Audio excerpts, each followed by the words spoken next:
For those who don't know, I am Nicola. I am the ICMLF Chief Executive. I've been privileged to run the International CML Foundation since it was started way back in 2009. And I would love just to take the opportunity just to welcome you all to this regional discussion group on CML in South Asia. Many of you know of the International CML Foundation, but for those of you that don't, we were formed in 2009 with the specific objective to improve outcomes for CML around the world. And one of our primary aims is to improve access to the best practice CML education wherever physicians are treating CML are in the world. And so it really is a privilege today to have these specific discussions focused in South Asia. And I would especially like to thank our steering committee who have worked very closely with us for putting these together. That really is my introduction. These meetings are for you to make as you would. We hope that there will be lively discussion. My colleague Arlene is hosting the discussion today, so she will move on and welcome our speakers, both international and local experts, and we will talk about the realities of TFR in low and middle income countries and CML from the laboratory. Thank you, Arlene. So thank you, Nicola. And hello and welcome everyone. What a pleasure it is to greet you all. Okay, so for our first topic for discussion today is the realities of TFR in resource-constrained South Asia. And it's a great pleasure to introduce our first expert for today, Professor Hemant Malhotra from Jaipur in India. Professor Malhotra is an eminent physician and very well known all around the world.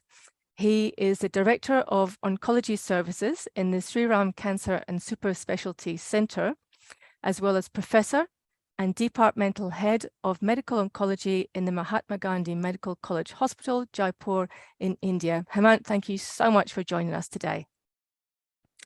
Our international expert for the TFR topic is Professor Susanne Saussele from Mannheim in Germany. She is a giant in the CML field. She is the head of the CML Excellence Center within the Department of Hematology and Oncology in the University Hospital, University of Heidelberg in Germany. Welcome, Susanne. It's a real privilege to have you here. So Hemant will spend a few minutes identifying the key issues, problems, and challenges that he and other physicians in South Asia face in pursuing TFR pathways. Hemant will then present a case, and Susanne will comment on it, and then we'll open to you, the audience, for some questions and comments. Hemant will present a second case, to which Susanne will comment, and then we can open up to you, the audience, for a longer session of questions and discussions on any issue relating to TFR that you like. So thank you very much, Arlene. So on my behalf, I'd like to welcome all the delegates for this program. And I hope that by the end of this program, your knowledge will significantly increase. Arlene has already told us about the topic. The first topic which we are going to discuss today is some of the issues with treatment-free remissions in chronic myeloid leukemia in the resource-constrained settings. And the resource-constrained settings usually are there in the middle and lower income countries, but sometimes in the higher income countries also. So I bring you greetings from my Medical College Hospital and my cancer center in Jaipur in India. And my most sincere thanks to the CML Foundation for organizing this, and the two wonderful ladies which you're seeing on your screen, Nicola and Arlene, who worked very hard to bring this to you.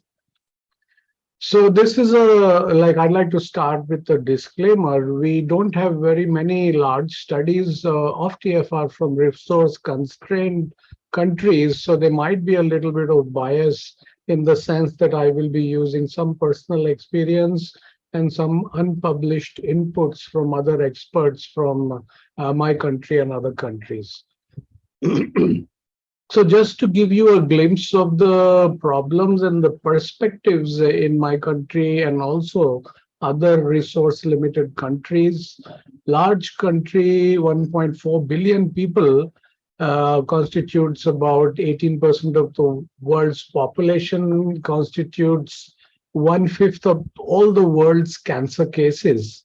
We are more populous than China now, but fortunately, the increase of the population has reduced from 1.7% to 1.2% annually. At the moment, we have 40% of our patients who are younger than 15 years of age, but we have a rapidly aging population, and our senior citizens are expected to increase by more than 250%, and we will have 20% of the world's senior citizens by 2040. We have a loosely structured social system of medicine, and each state in the country has its own different system of medicine.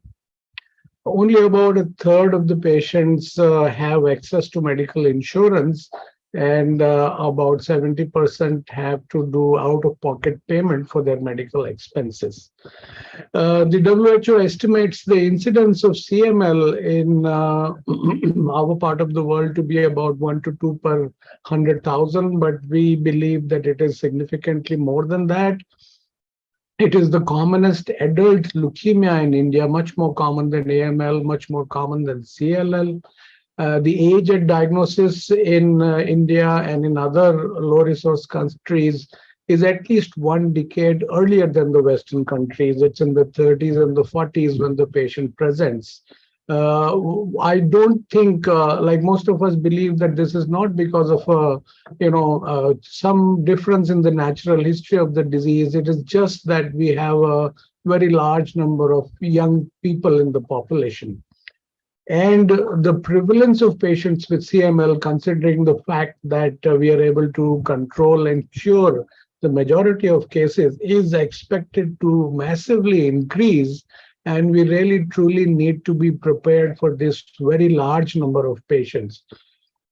We have a GLIVAC International Patient Assistance Program, which has been in play. And about half of all the patients of CML in the country at one time used to be getting free GLIVAC under this program. And there are still 14 to 15,000 patients who are getting free GLIVAC under the GPAP program.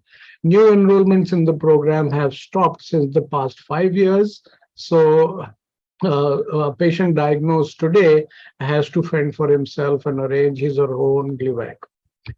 What we believe in the low-income countries and in the middle-income countries, that the patient presents to us in the late chronic phase, as compared to the patient coming to the high-income countries in the early chronic phase. And there are several downsides to this. When the patient presents late, we have a very large tumor burden at diagnosis and much more genomic alterations and instabilities, which lead to some compromise in the response rates to the TKIs. So as I said, to recap again about the situation of CML in India and other low middle income countries, about half to 2/3 of the patients are in advanced stage of presentation. About 50% of the patients are in their 30s or 40s. The majority of the patients have to make out-of-pocket arrangements for their tyrosine kinase inhibitor and for the molecular testing. We have slightly lower rates of hematological, cytogenetic, and molecular responses to both the first and second generation TKIs. And we believe that this is because of advanced stages presentation and not a biological difference. Molecular monitoring is very rarely done as per recommendations, primarily because of economic reasons. And for the same reasons, the second generation TKIs used in the first line is less common than the imatinib use because of cost reasons. We now have, in addition to imatinib, all the 3 second generation tyrosine kinase available, but they are still expensive, about 3 to 5 times the cost of imatinib. Since the past 1 or 2 months, since the expiry of the patent of nilotinib, we also have 3 or 4 Indian companies ready with the molecule in the market.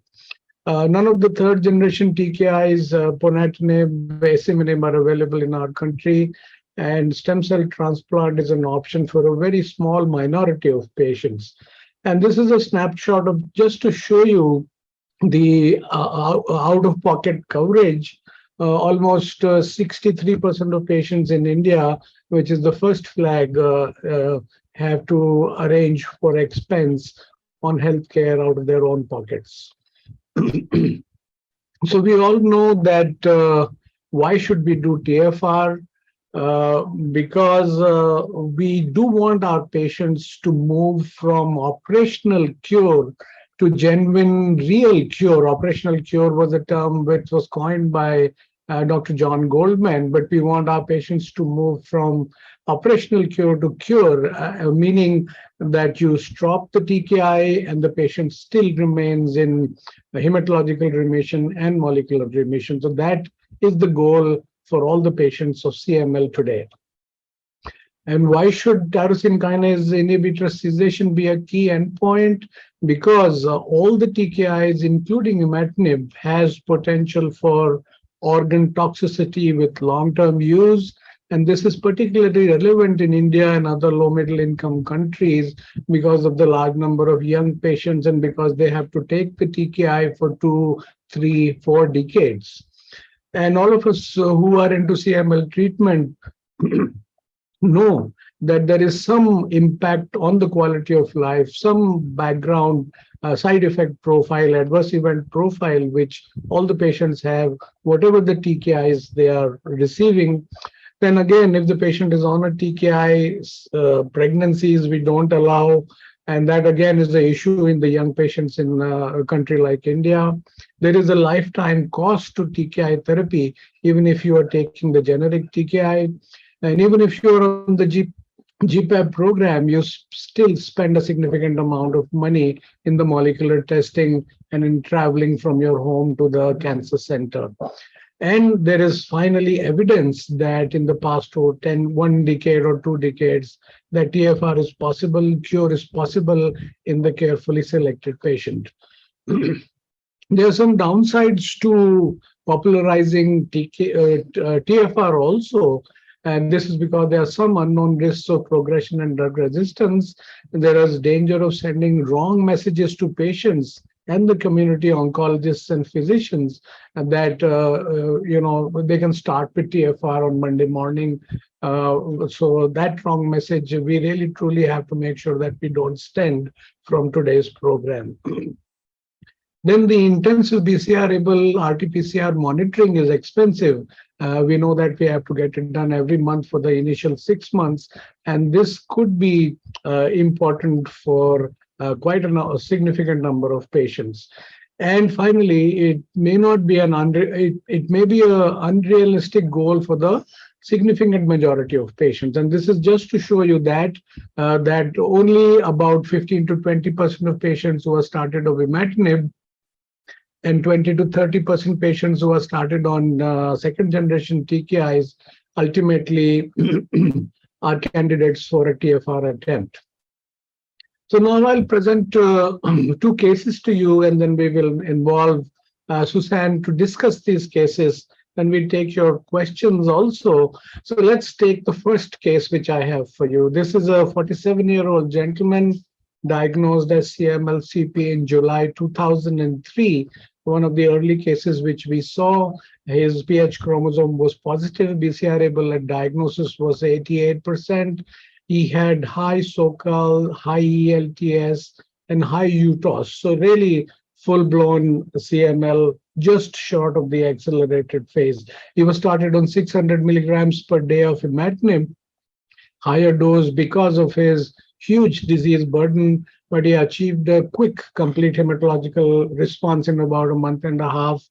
And his BCR-able showed a major molecular response at 18 months. And then he had a deep molecular response, undetectable BCR-able in about 3 years exposure to imatinib. He remained in deep molecular remission, BCR-able undetectable from March 2005 to July 2008. meaning for a full period of 3 years. So the total duration of TKI was 5 years. This gentleman, because of grade 1 to musculoskeletal toxicities and some GI toxicities, were very keen to stop the drug. And he was like a literate person. He had read the STIM trial. And then finally, after counseling, written consent, agreeing to regularly get the BCR-ABL done, he opted for stop imatinib, and imatinib was stopped in the August of 2008. So with a BCR-ABL of undetectable or zero over a period of 4 months, we did have a little bit of yo-yoing of the BCR-ABL, but he did lose the deep molecular response, but he maintained the major molecular response and the complete hematological response, and the stop imatinib was continued. Then, unfortunately, even after aggressive counseling at each visit, he was lost to follow-up for 5 months. And when he came back after 5 months, in March 2009, his BCR-ABL had jumped to 22. So he was in frank molecular relapse, but still in complete hematological relapse. He was restarted on imatinib. BCR-ABL was done 2 monthly. He had a deep molecular response again in 8 months' time. So as of present, he's on imatinib. He's in complete hematological remission and deep molecular remission. And both he and his physician, meaning me, are now too scared to attempt a second TFR attempt. And he is condemned to receive the TKI Gleevec 600 milligrams per day, possibly for life. So now I'd like to call on Susanne. Susanne, what are your take homes for this message, and what are your messages for the physicians working in a low middle income country when they're thinking of TFR? Over to you. Okay, thank you, Hemant. Interesting case. My opinion is, first he has a high ELTS score, and we have found in the USKey final analysis, which is just presented at EHA, and we just write the final paper and submit it, that also blast count at the time point of diagnosis are predictive for a TFR success later on. And this has a very high impact. So this came very new as a prognostic marker. And as blast count is a part of the score, I would be interested, if you know it, in your patient, if the blasts at diagnosis were more than 0% or even 5% or so. Do you know that? Yes, I do. He had 1% blast at diagnosis in the peripheral blood, and I think 4 or 5% blast plus promyelocytes in the marrow. Okay, so this is we probably will also come up with a prognostic marker, a score on that. Markus Pfirmann, our statistician, is working on that. But however, this is probably one point to be critical in this patient, for you because he was not 0 all the time in the BCR-ABL PCR. In the quantitative PCR, I think he's a patient who is in danger to lose MMR later on also, like it was in your case. I always are discussing or are a bit cautious in these patients. For sure, lost to follow up for 5 months is not probably, it's difficult actually. And I tend to monitor these patients in a shorter period, also after the 6 months. Yes, that's what I learned, because I have also these cases like you, that they don't come then, and suddenly the BCR-ABL increases to 20%. So actually, I think there are 2 signs which one should be cautious. First one, the blast at diagnosis, and second one, that he has he's lost also MR4. Yes, that's right. Yeah. I think that's in these patients, I think it's essential to monitor not only 3 or 6 monthly then after. Yeah. So can I ask you a question, Susanne? Is there evidence that patients who have high SOCAL and high UTOS, they are at more risk of relapse? You know, there were some studies. Are they at a higher risk of TFR failure? There were some studies who have demonstrated it. We have analyzed these as, you know, not as a whole score. We just put in the variables who are important for the score, like age, blast count, thrombocyte count. And and it came up that only the blast count is important for TFR success later on, and not the other parameters of TFR success. And therefore, I do not think that the score itself it's a problem, but part of it, like the blast count. That's what we have at least demonstrated in EuroScreen. And we have a validation cohort of the STIM2 trial, which is also a French trial, which confirmed these findings. Yeah. Another finding, so probably also Nick Cross, who is online, can discuss this later on, was the transcript type. Yeah. And so the longer transcript, the E14A2, the E13A2 had a worse prognosis. So I'm also wondering if you in India in your molecular analysis you can sorry, don't find the word in English, distinguish between E13 and E14A2 transcripts. Do you have that? Okay, so I think we will open this case to the audience after we finish the second case. Is that right, Arlene? We might take one question or comment from Professor Akhil and then move on, I think. Okay, so go ahead, Dr. Akhil. Thank you. Thank you so much for giving. I am edit hematological remission at 6 months, right? Yeah, no, at 6 weeks. Oh, 6 weeks. Sorry. Yeah. 6 weeks. Yeah. I got it wrong. I think he responded quite optimal to TKI response. Yeah. So I have another question to you, Susanne. Do you feel that patients who have high tumor load at diagnosis, they should be given a longer duration of TKI exposure? Actually, there's no study. Or the rules are the same for somebody who is low risk versus high risk? Actually, there is no study on that. Yeah. So, but as we have found that at least blast count is could be a prognostic factor for TFR success, I think that is a conclusion we can take out of these findings. Yeah.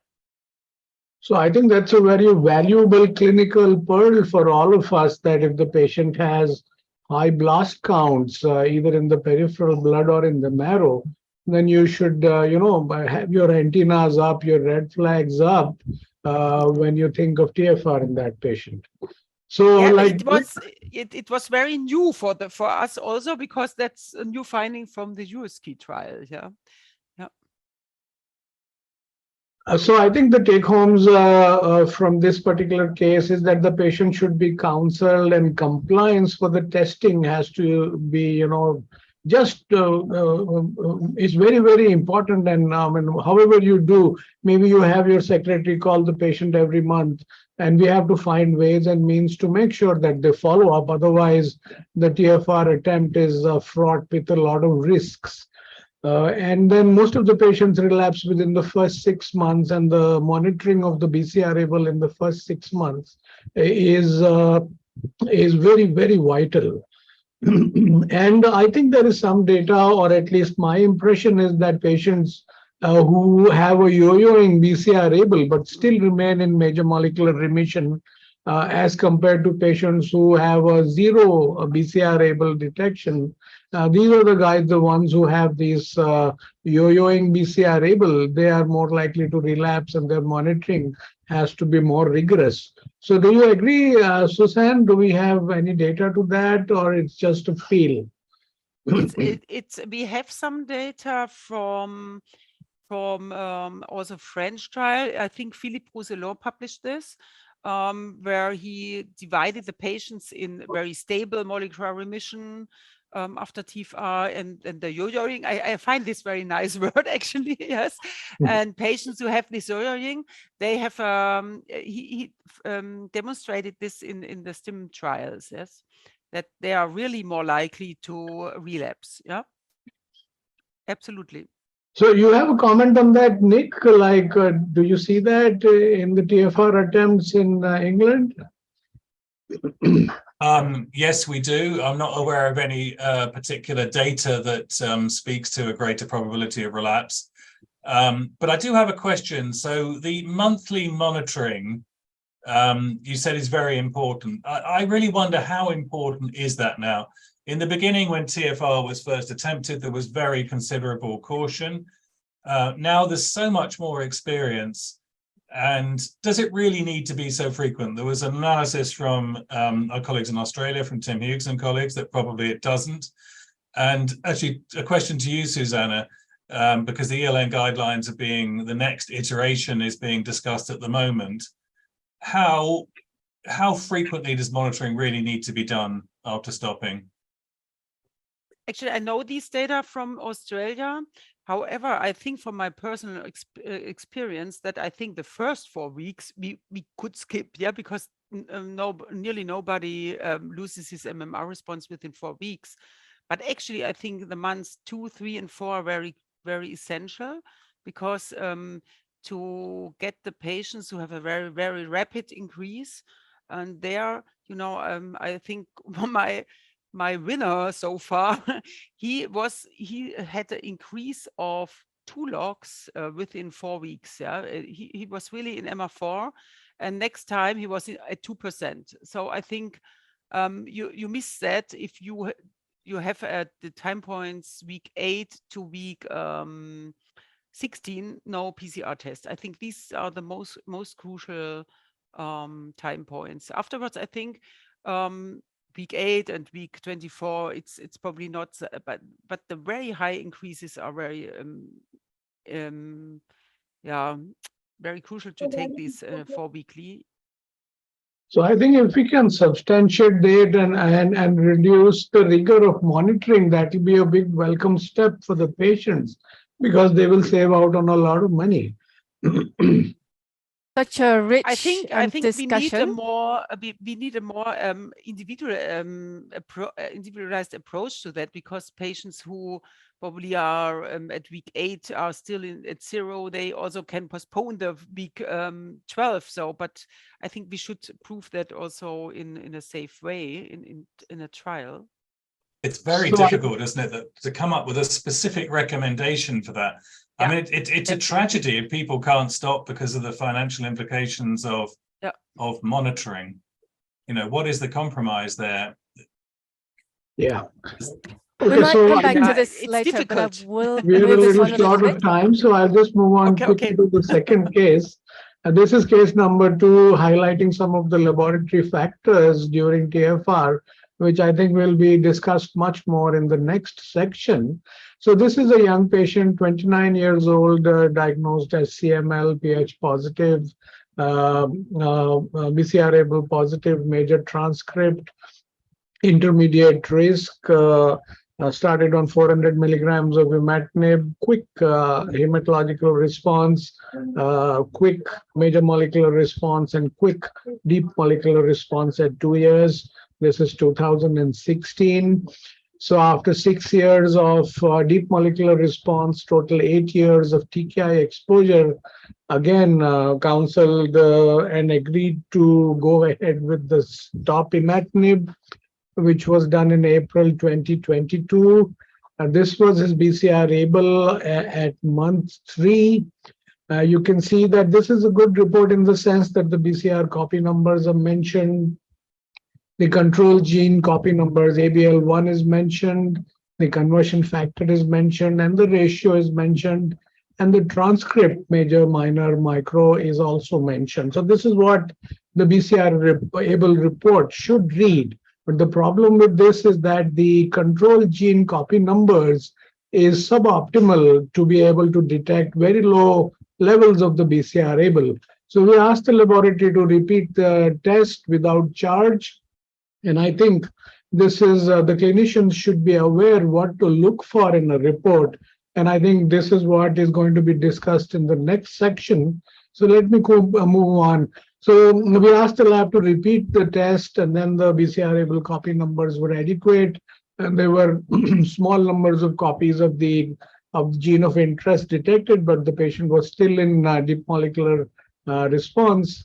He was continued on stop imatinib with BCR-ABL testing every 3 monthly after the initial 6 months, and the patient is doing well. So over to you, Susanne. What would you say about this? What are the key factors which the clinician should look at in the BCR-ABL report?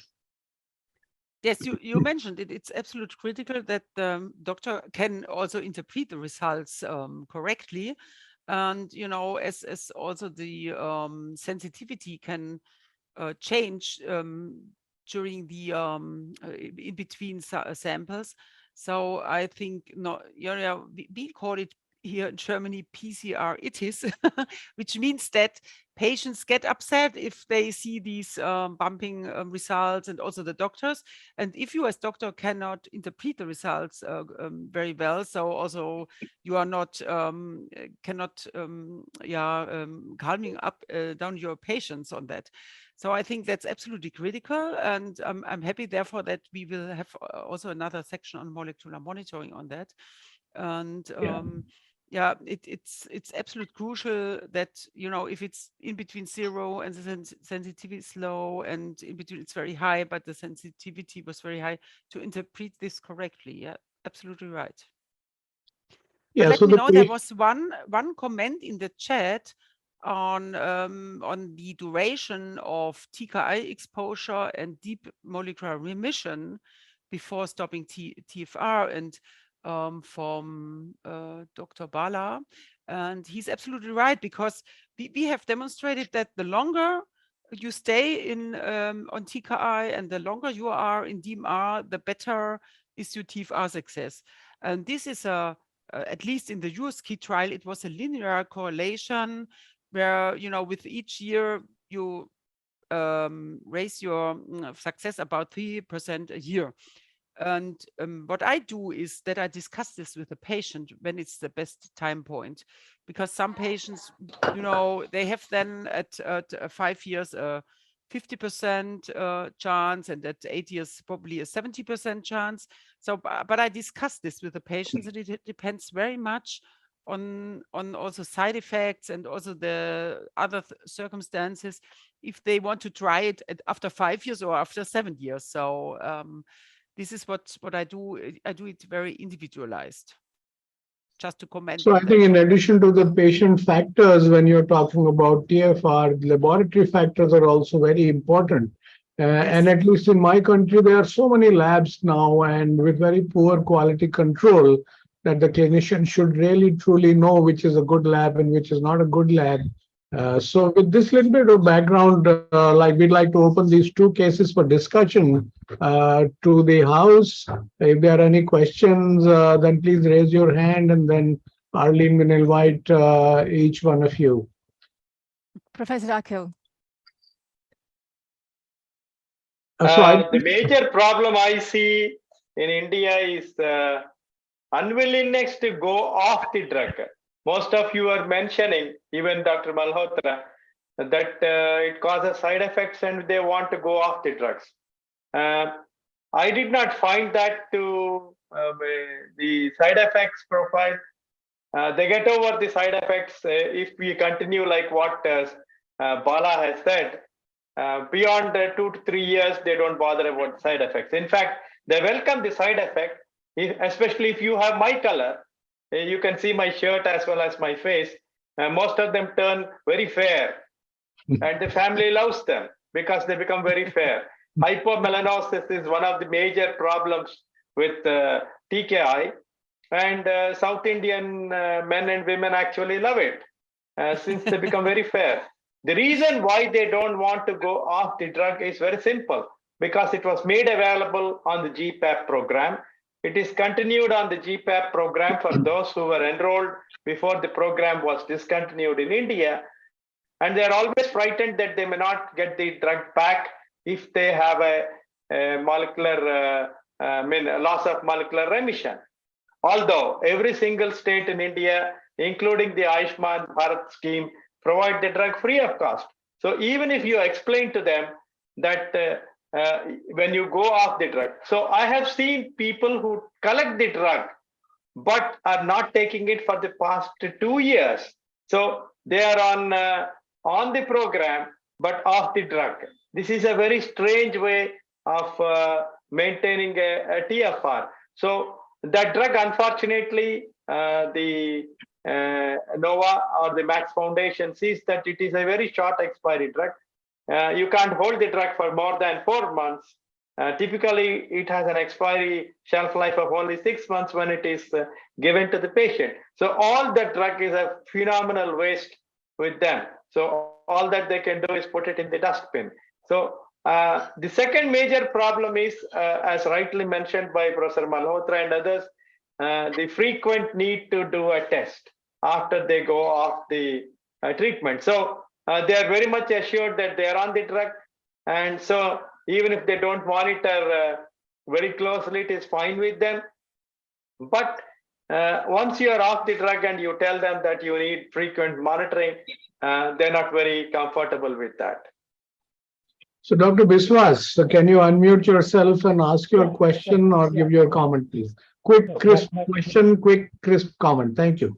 My question is, can we personalize the frequency of BCR-ABL1 testing? We can personalize the BCR-ABL test.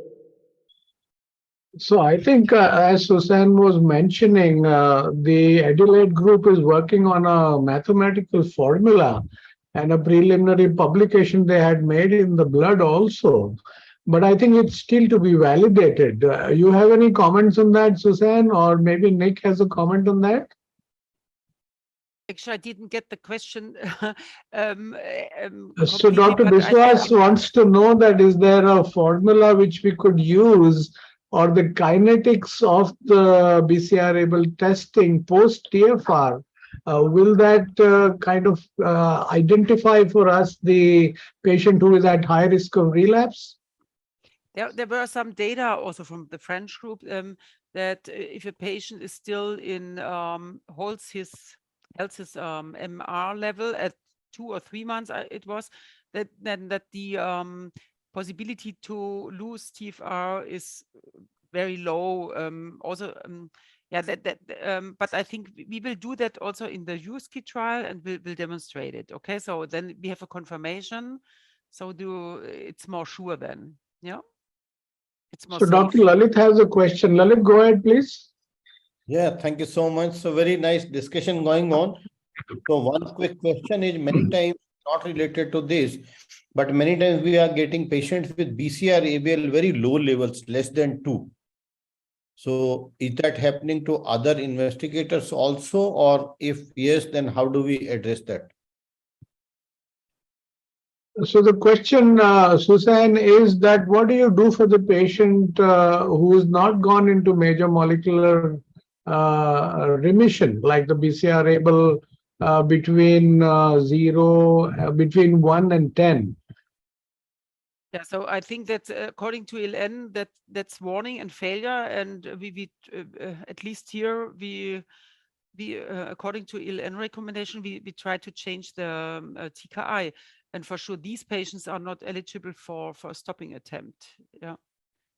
Sir, if you can allow me one more, sir, question, if you can allow me.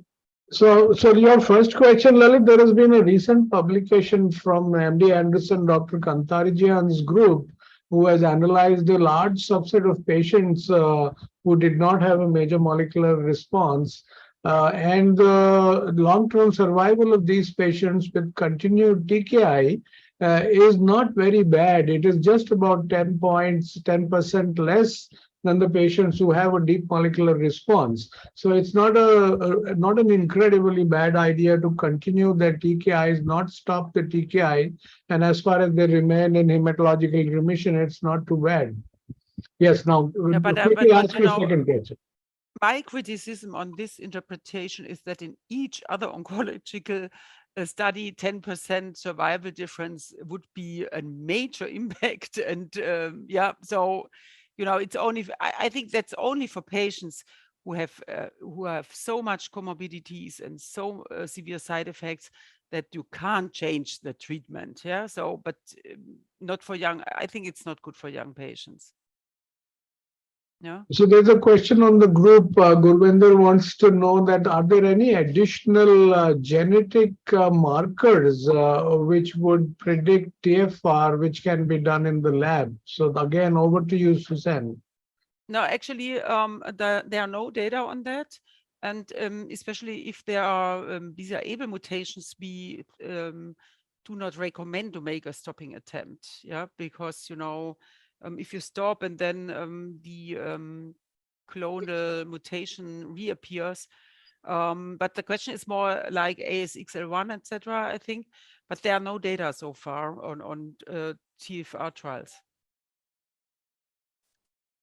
Okay, so Arlene, do we have time or can we do one or two more questions? Let's do one more comment or question and then we'll move on. Okay, so I'd like to make a comment on an interesting patient of mine. Again, a lady, a 30-year-old lady who had a successful TFR, continued to remain in deep molecular remission. And then one fine day she comes with the report, again, BCR-ABL undetectable, and says, I want to restart the medication.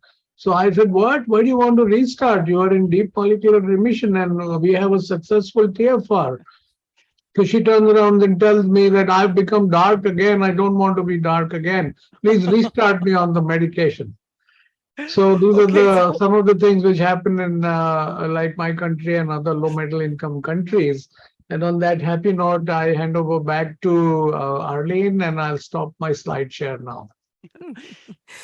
Okay, I can confirm that is not the question in Europe and Germany. Okay.